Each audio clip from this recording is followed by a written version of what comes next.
মানুষের আছে যত বেশি তার চাই তত বেশি। শেখ সাদি রহিমাহুল্লাহ ইরানের বিখ্যাত কবি, বালাগাল উলা বিকামালিহি কাশাফাদ দুজা বিজামালিহি, এই কবিতা লিখে বিখ্যাত হয়েছিলেন। তো ওনার একটা সময়ে আর্থিক দৈন্যতা যাচ্ছিল, টাকা পয়সা ছিল না, ফলে পায়ে দেওয়ার মতো জুতা ছিল না। কি ছিল না? জুতা ছিল না। তো খুব আফসোস করে একদিন মনে মনে আল্লাহরে বলে, আল্লাহ আমি এত বড় কবি, আমার পায়ে দেওয়ার মতো জুতা নাই। আহা, আফসোস করে ঘর থেকে বের হয়েছে। বের হয়ে দেখে এক ভিক্ষুক ভিক্ষা করে, ওই ভিক্ষুকের দুইটা পাই নাই। ভিক্ষুকের দুইটা, আর কবি সাহেবের কি নাই? জুতা নাই। কবি সাহেব যখন এই দৃশ্য দেখছে, হায় রে আমার তো পা আছে, এর তো পাই নাই, সেজদায় পড়ে গেল। আর আল্লাহরে বলে, আল্লাহ শুকর আলহামদুলিল্লাহ, বেশ ভালো আছি, আর কিছু লাগবে না। এজন্য শান্তি হচ্ছে শুকর আলহামদুলিল্লাহর ভিতরে। শান্তি কিসের ভিতরে? শুকর আলহামদুলিল্লাহর ভিতরে। এজন্য আওয়াজ করে পড়েন আলহামদুলিল্লাহ। আপনার চাহিদার কোনোদিন শেষ হবে না। দেখবেন যার পা নাই, সে পা দেখে আফসোস করে, ইস লোকটা হেঁটে যায়, কি সুন্দর যায়, আমি তো হাঁটতে পারি না, যদি হাঁটতে পারতাম, যদি দুইটা পা থাকতো। যার পা আছে সে সাইকেলওয়ালাদেরকে দেখে আফসোস করে, ইস আমার যদি একটা সাইকেল থাকতো তাহলে তার হাঁটা লাগতো না, সাইকেল দিয়ে বাজারে যেতাম। যার সাইকেল আছে সে আবার হুন্ডাওয়ালাদেরকে দেখে আফসোস করে, ইস একটা হুন্ডা যদি থাকতো তাহলে তো ভোঁ ভোঁ করা যাইতো না। হুন্ডাওয়ালারও আফসোস আছে প্রাইভেট কারওয়ালাদের দেখে, তারা আফসোস করে, ইস আমার যদি একটা কার থাকতো তাহলে তো কার চালাইতে পারতাম। যাদের প্রাইভেট কার এদেরও আফসোস আছে, ইস আমার যদি একটা হেলিকপ্টার যদি থাকতো তাহলে তো উড়াল মারতে পারতাম, ঠিক না? হেলিকপ্টারওয়ালাদেরও আফসোস আছে, আমার যদি একটা জেট প্লেন থাকতো, jet plane, private jet plane, prince Walid bin তালালের মতো 70% মেড অফ গোল্ড, তার একটা জেট প্লেন আছে, এটার 70% স্বর্ণ দিয়ে বানানো। তার মানে চাওয়ার কোনো শেষ আছে? নাই। সুখ শান্তি যদি চান অলওয়েজ পড়বেন আলহামদুলিল্লাহ। কে পড়বেন? টাকা যার বেশি টেনশন তার বেশি। সাধারণত টাকা যার বেশি রোগ তার বেশি, টাকা যার বেশি শান্তি তার কম। আপনি খোঁজ নিয়ে দেখেন, 1000 কোটি টাকার মালিক, ঘরে শান্তি নাই, স্ত্রীর সাথে মনোমালিন্য, স্ত্রী যায় একদিকে, উনি যায় আরেকদিকে, পোলায় কই যায় পোলায় নিজেও জানে না, মেয়ের অবস্থা খারাপ, আরেক ছেলের সাথে হাঁটে। তো এই হচ্ছে এদের লাইফস্টাইল। সবাই না, আল্লাহওয়ালা যারা তারা ভিন্ন। রাতে এদের ঘুম হয় না, অনেকগুলো ঘুমের ট্যাবলেট খেয়ে ঘুমাতে হয়, ঘুম আসে না, ঘুম আসে না। কিন্তু রিক্সাওয়ালা, কুলিওয়ালা, দিনমজুর, এদের রোগ বালাই আছে? কথা বলেন। খাওয়ার সমস্যা আছে, ঘুমের সমস্যা আছে, শুইলেই ঘুম আসে, যেখানে রাইত ওইখানেই কাই। ঘুমাইতে দেরি, নাক ডাকতে দেরি হয় না, ওর নাকের ডাকের আওয়াজে ট্রাকের ইঞ্জিনও ফেল। শান্তির ঘুম। এই জন্য সবসময় শান্তি খুঁজতে হবে। কি খুঁজবো? শান্তি দেওয়ার মালিক কে? আল্লাহ তুমি এই দেশটাকে শান্তিময় করো। আসুন আমরা সরাসরি কোরআন থেকে শুনি, কারণ কোরআন থেকে শুনলে বরকত বেশি না কম? আরো জোরে বলেন, বেশি না কম? এটা এমন একটা কিতাব যে কিতাবে কোনো ভুল নাই। আছে? সন্দেহ আছে? সংশয় আছে? মুত্তাকিনদের জন্য এই বইটারে হেদায়েতের কিতাব করে নাজিল করলো কে? যালিকাল কিতাবু লা রাইবা ফি হুদাল লিল মুত্তাকিন। This is the book, the most authentic and original book in the world, whereof there is no doubt in it, and a guidance to those who are muttaqin. এটা এমন বই যে বইয়ে কোনো ভুল নাই, কোনো সন্দেহ নাই, কোনো সংশয় নাই। মুত্তাকিনদের জন্য এই বইটারে হেদায়েতের কিতাব করে পাঠালো কে? আবার আল্লাহ বলেন, কিতাবুন আনজালনাহু ইলাইকা লিতুখরিজান নাসা মিনায-যুলুমাতি ইলান-নূর। নবী হে, এই কিতাবকে আমি নাজিল করেছি অন্ধকারাচ্ছন্ন মানুষগুলোকে আলোর পথ দেখাতে, বামপন্থী গুলারে ডানপন্থী বানাতে, জাহান্নামী গুলারে জান্নাতি বানাতে। এই কিতাব যদি কেউ পড়ে সে মানুষের মতো মানুষ হয়, ওই মানুষ কখনো অন্যায় করে না। এই কিতাব যে পড়ে এবং মানে, এই কিতাবের শিক্ষাকে যে নিজের মধ্যে ধারণ করে, সে কখনো মিথ্যা বলে না। মা বাবার সাথে বেয়াদবি করে না, ওই আলোকিত মানুষটা কখনো টেন্ডারবাজি করে না, চাঁদাবাজি করে না, দুর্নীতিতে চ্যাম্পিয়ন হয় না, ক্যাসিনো ব্যবসায় নামে না। এই কোরআন যারা বুকে ধারণ করে এরা কোনোদিন পেঁয়াজের দাম বাড়ায় না, জোরে বলেন ঠিক কিনা? এরা কখনো তাদের কোনো কাজে জনমানুষের ক্ষতি করে না, এরা সব সময় কল্যাণের পক্ষে, এরা মানবতার পক্ষে, এরাই হচ্ছে আলোকিত মানুষ, ঠিক কিনা? মানুষ হওয়া পৃথিবীতে বড় কঠিন। খালি চোখে যা দেখেন এগুলো মানুষ না, এগুলো জনসংখ্যা। এগুলো কি? এজন্য বলা হয় বাড়ছে জনসংখ্যা, কমছে মানুষ। বাড়তেছে কি, কমতেছে কি? মানুষ। গরুর পেট থেকে বেরোলেই ওটা গরু হয়ে যায়, ছাগলের পেট থেকে বেরোলেই ওইটা ছাগল হয়ে যায়, মুরগির পেট থেকে বেরোলেই ওটা মুরগি, কিন্তু মানুষের পেট থেকে বেরোলেই ওটা মানুষ হয় না, ওটার মানুষ বানাইতে হয়, তাই না? আবার গরুকে কেউ কোনোদিন বলে না এই তুই গরুর মতো গরু হ, বলে? শরীয়তপুরে আপনারাও বলেন না? ছাগলরে কেউ কোনোদিন বলছে এই তুই ছাগলের মতো ছাগল হ, কিন্তু মানুষকে বলা হয় তুমি মানুষের মতো মানুষ হও। কোরআন পড়লে মানুষের মতো মানুষ হওয়া যায়, ঠিক কিনা? এই দুনিয়া এখন তো আর সেই দুনিয়া নাই, মানুষ নামের মানুষ আছে দুনিয়া বোঝাই, সেই মানুষের ভিড়ে আমার আসল মানুষ নাই, ঠিক কিনা? আসল মানুষের বড় অভাব, মানুষের মতো মানুষ খুঁজে পাওয়া দুষ্কর। এই কোরআন এসেছে আমাদেরকে মানুষের মতো মানুষ বানাতে। এজন্য এই কোরআন থেকে শুনলে লাভ না লস? কোরআনের সাথে আমাদের সম্পর্ক বাড়াতে হবে, প্রতিদিন কোরআন তেলাওয়াত করতে হবে। আপনারা করেন? হ্যাঁ, আজকে করছেন কারা কারা দেখি? মাশাআল্লাহ, মাশাআল্লাহ, হাত নামান। প্রতিদিন যেন আমরা পড়ি, আর যারা এখনো শিখতে পারি নাই তারা যেন শিখে নেই। কোরআন পড়া যেমনি সওয়াবের, কোরআন শোনাও তেমনি সওয়াবের, ঠিক কিনা? কোরআন শুনলে রহমত নাজিল করে কে? وَإِذَا قُرِئَ الْقُرْآنُ فَاسْتَمِعُوا لَهُ وَأَنصِتُوا لَعَلَّكُمْ تُرْحَمُونَ। যখন কোরআনের তেলাওয়াত করা হয় মনোযোগ দিয়ে শোনো, তোমাদের উপর রহমত নাজিল করবে কে? এজন্য কোরআন পড়া, কোরআন শোনা সবটাই জরুরি। আমরা যেন কোরআনের সাথে আরো বেশি সম্পর্ক গাঢ় করতে পারি, কোরআনকে যেন আমরা আমাদের বন্ধু বানাতে পারি। আল্লাহ তুমি তৌফিক দাও। আর জোরে পড়েন আমিন। আজকে আমরা সূরাতু আর রহমান থেকে কথা শুনবো ইনশাআল্লাহ। পড়েন। এই সূরাটা মুখস্থ আছে কার কার? ও, অনেকেরই তো মুখস্থ, হাত নামান।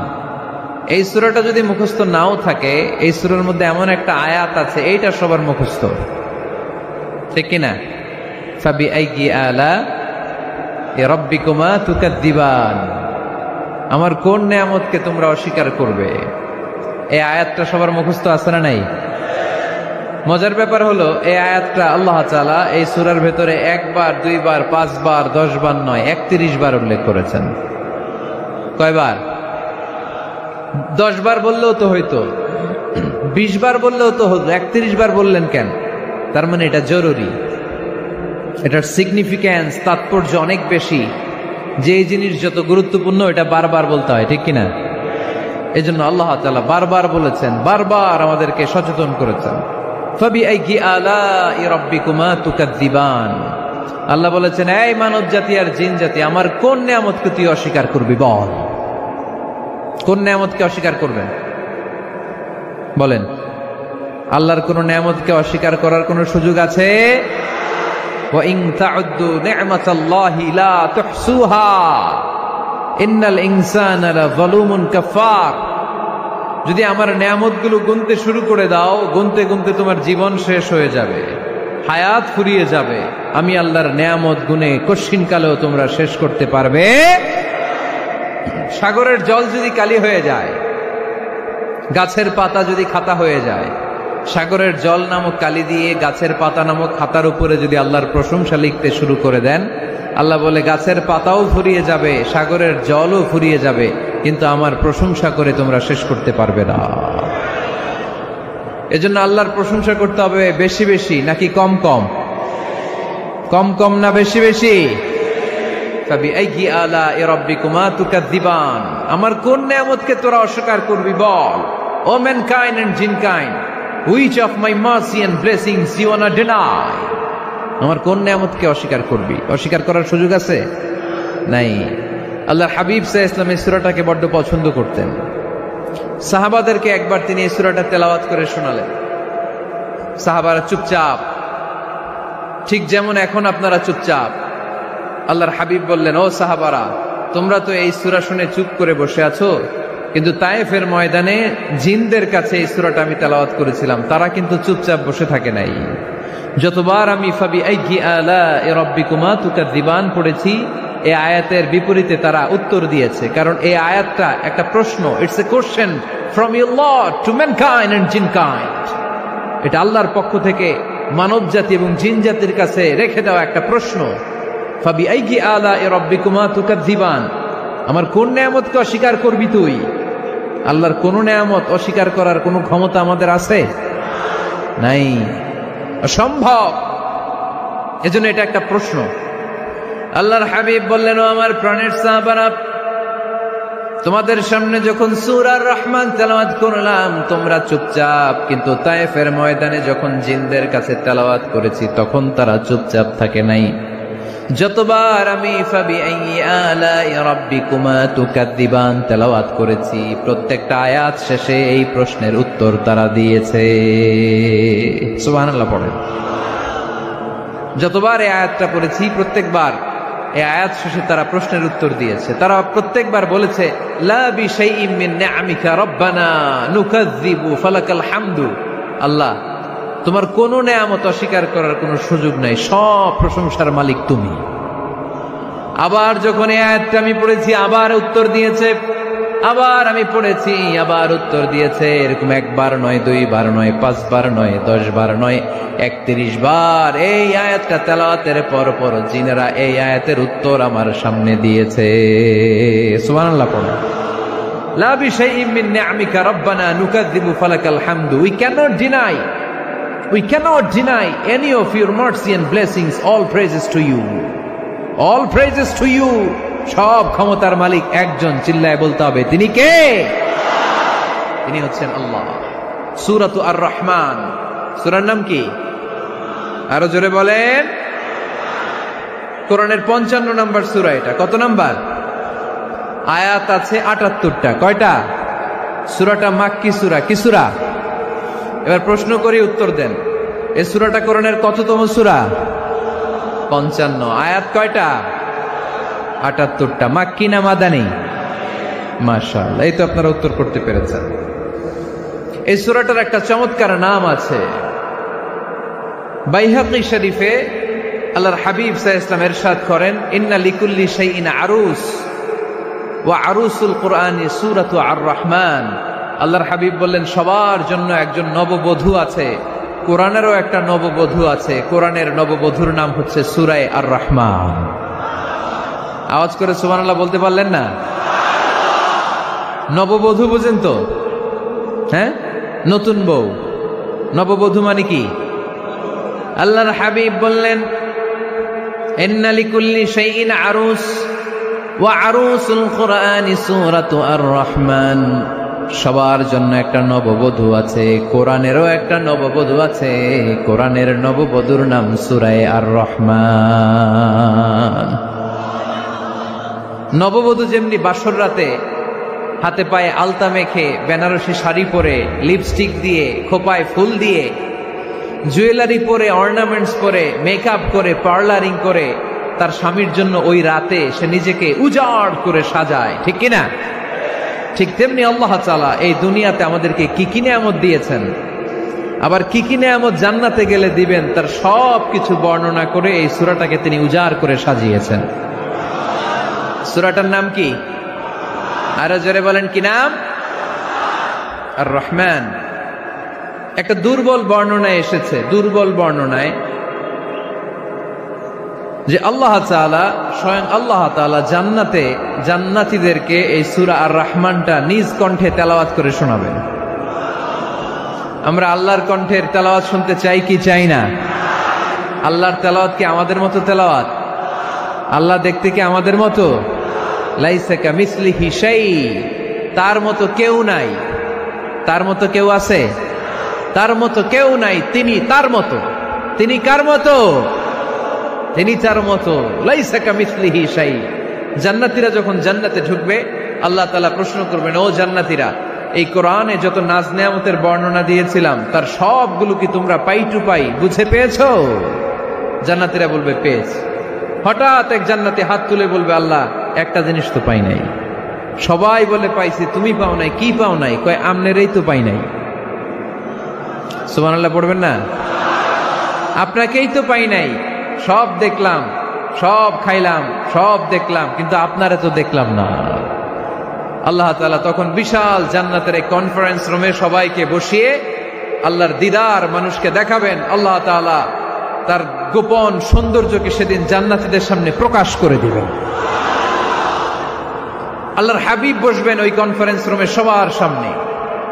আল্লাহর হাবিবের পেছনে বসবে অন্যান্য নবীরা, তারপরে সোহাদা, সালেহীন, আউলিয়া সবাই বসবে।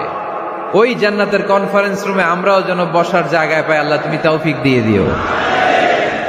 আল্লাহ তাআলা অনেকগুলো নূরের পর্দার পেছন থেকে নূরের ঝলকানি মারবেন।